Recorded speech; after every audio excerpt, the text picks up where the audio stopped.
Ketika kita sakit demam, kesleo, kram otot, nyeri, kompres adalah obat pereda yang ampuh. Penggunaan kompres juga ada aturannya. Kompres harus disesuaikan dengan keluhan. Untuk meredakan demam dan untuk mengurangi rasa nyeri pasti berbeda kompres yang dibutuhkan. Jangan sampai salah, karena bisa saja kompres malah menambah rasa sakit atau memperburuk kondisi.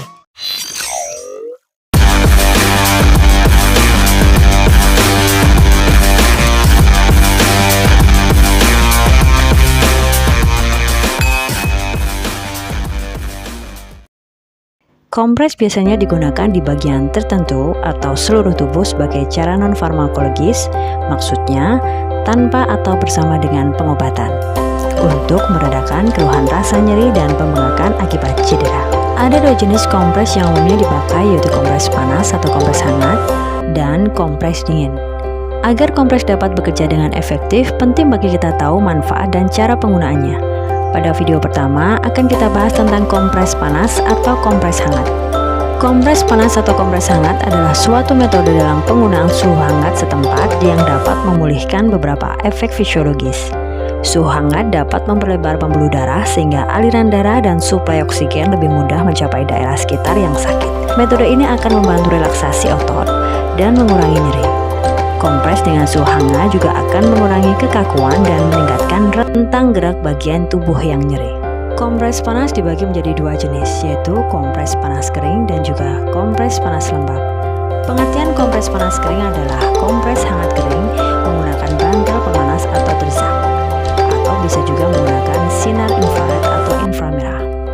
Sedangkan panas lembab adalah kompres hangat lembab dengan menggunakan beberapa alat seperti handuk yang direndam air hangat atau mandi air hangat. Untuk jenis kompres panas kering kita bisa menggunakan yang pertama, bantal panas. Merupakan salah satu alat kompres panas kering. Beberapa keluhan dari pemilik bantal ini adalah memiliki bau yang sangat menyengat, namun ini hanya untuk beberapa pengguna saja. Jika sering digunakan, lama-lama bau ini akan memudar.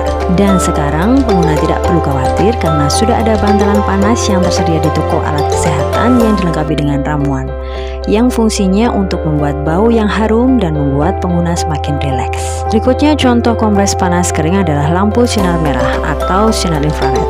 Fungsinya ada banyak sekali.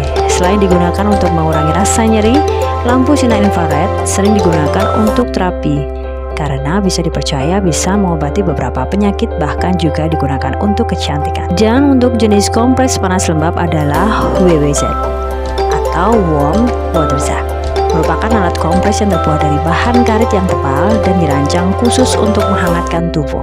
Ketebalan karetnya ini lebih tebal daripada ice pack. Cara penggunaannya cukup mudah dengan mengisikan air hangat dengan batas maksimal 3/4 dari WWZ. Lalu tutup dengan erat, selanjutnya balut atau alasi WWZ dengan kain yang tidak terlalu tebal sebagai bantalan pada bagian yang sakit. Setelah digunakan, buka bagian penutup, buang isi air di dalamnya dan gantung dengan isi terbalik. Setelah itu, WWZ akan kering dengan sendirinya.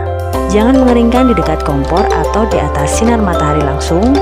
Selain itu, jangan di tempat yang suhunya berubah-ubah. Berikutnya adalah Hot Cool Pack. Alat ini merupakan alat kompres yang paling instan karena hanya dengan menggunakan satu alat saja kita bisa melakukan kompres panas maupun kompres dingin. Jika ingin menggunakan untuk kompres hangat atau panas, masukkan kompres ini selama 10 detik ke dalam microwave atau rendam pada air yang panas. Jagalah suhu supaya tidak terlalu panas. Selanjutnya adalah kompres hangat lembab, juga bisa menggunakan lap atau washlet yang direndam dengan air hangat. Tujuan dari kompres panas atau hangat diantaranya adalah yang pertama, memberikan efek vasodilatasi atau melebarkan pembuluh darah.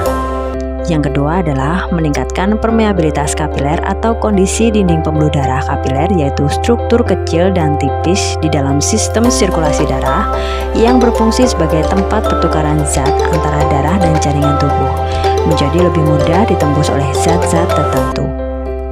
Yang ketiga adalah meningkatkan metabolisme seluler, maksudnya adalah terjadi reaksi-reaksi kimia di dalam sel yang terjadi untuk menjaga agar sel tersebut tetap hidup. Yang keempat adalah meredakan nyeri dengan merelaksasi otot.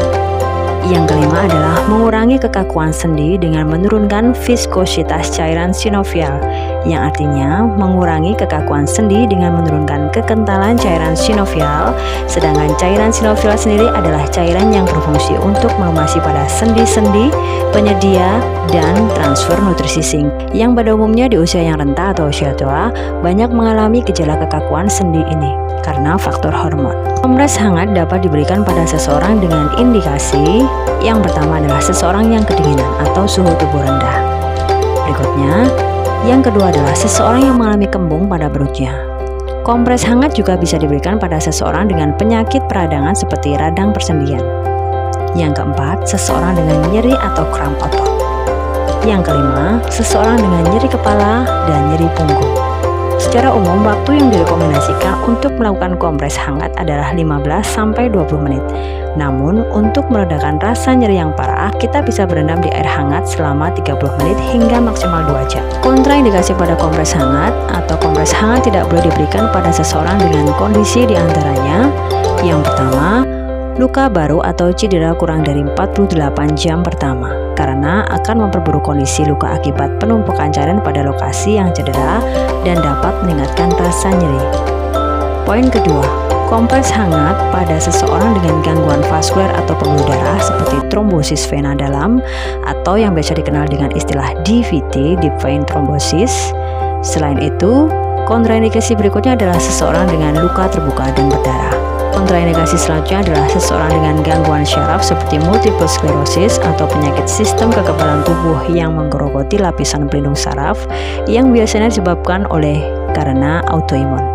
Kontraindikasi kelima berikutnya adalah seseorang dengan kondisi penyakit seperti diabetes atau kencing manis, dermatitis atau peradangan, atau iritasi di kulit yang ditandai dengan kulit gatal, kering, dan kemerahan. Selain itu, kontraindikasi juga seseorang dengan pleuritis atau peradangan jaringan yang melapisi paru-paru dan rongga dada.